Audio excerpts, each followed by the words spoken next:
It was exactly 1:13 a.m. when Arif first heard the sound. At first, he thought it was nothing more than the old pipes inside his apartment walls. The building was nearly 50 years old, and strange noises were common during quiet nights. Sometimes the walls creaked softly as the temperature changed. Sometimes water moved through the pipes with a low groaning sound. But this was different. This sound was too deliberate. It was a whisper. This sound was too deliberate. Arif sat upright in his bed, his eyes fixed on the dark wall beside him. His bedroom was completely silent, except for the slow spinning of the ceiling fan above him. Then he heard it again. A faint voice, so soft it was almost impossible to understand. It sounded like someone was speaking from inside the wall. At first, the words were unclear, blending together like distant murmurs. But after several seconds, the whisper became clearer. It said only 3 words. "Can you hear me?" Arif's body went cold. He stared at the wall, unable to move. His apartment was on the top floor of the building. There was no neighboring room on the other side of that wall. Warm yellow light filled the room, but it did nothing to ease the cold fear crawling through his chest. He slowly stepped closer to the wall. The paint looked normal. No cracks, no holes, nothing unusual. He placed his ear against it. For several moments, there was only silence. Then, a sudden sharp inhale came from the other side, as if something had placed its own ear against the wall at exactly the same moment. Arif jumped back. His phone buzzed violently in his hand. Unknown number. A text message appeared. "Do not answer it." His stomach twisted. He typed quickly, "Who is this?" The reply came instantly. "It has been trying to get out for years." Arif stared at the screen, confused and terrified. Before he could respond, the whisper returned.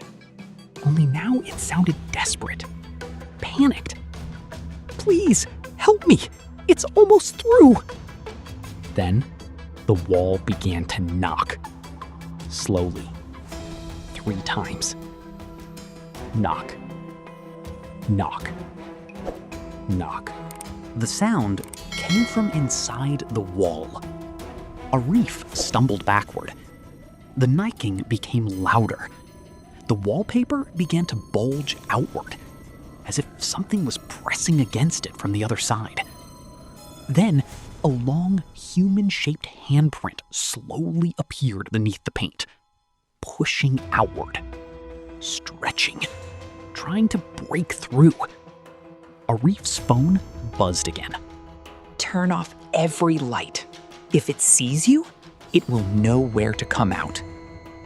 His heart pounded wildly. He rushed to switch off the lamp. Darkness swallowed the room instantly. The knocking stopped. For several seconds, there was complete silence. Then, a whisper came from directly behind him, so close that he could feel its breath against his neck. "You answered." The next morning, Arif's apartment was found empty.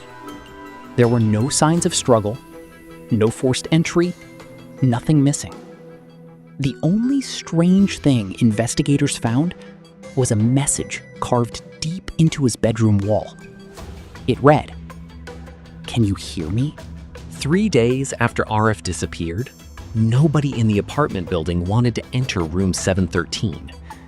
The police had already investigated the place twice. They found no blood, no signs of forced entry, and no evidence that Arif had even left the apartment. It was as if he had simply vanished into thin air. But the strange part wasn't his disappearance. It was the wall.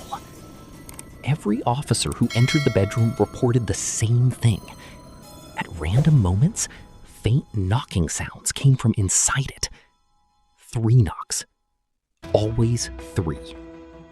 Knock, knock, knock. The landlord eventually hired a construction worker named Hassan to break open the wall and check for hidden pipes, animals, or electrical problems. Hassan arrived just before sunset.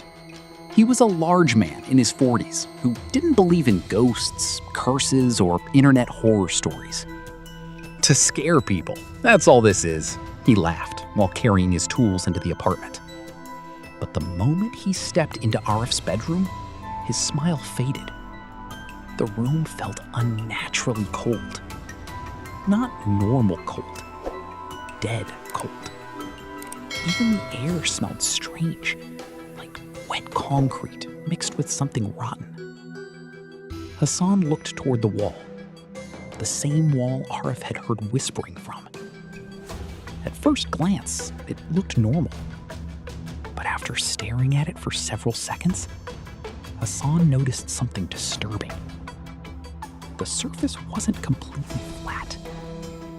It was moving very slowly, like something underneath was breathing. Hassan swallowed nervously. Then, knock, knock, knock.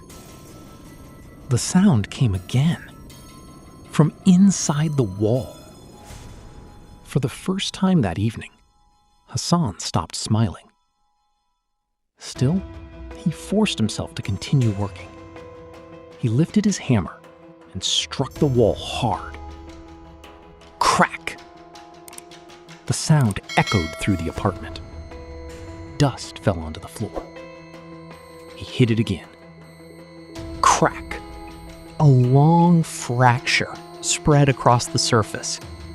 Then, the whisper returned. Soft, weak, almost pleading. Don't let it out. Hassan froze. The voice sounded terrified. Not evil. Terrified. He stepped backward slowly. His breathing became uneven. Then his phone vibrated inside his pocket. Unknown number. Leave the apartment now. Hassan stared at the message in confusion. Before he could react, the cracked wall suddenly bulged outward violently, as if something huge slammed against it from inside. Boom! Hassan screamed and stumbled backward. Another impact came immediately after. Boom! The fracture widened. Dark liquid slowly leaked from the crack, dripping down the wall like black oil. The whisper inside the wall suddenly changed. Its voice became deeper, angrier. He opened it. The entire room shook. The lights flickered wildly. Then the wall split open.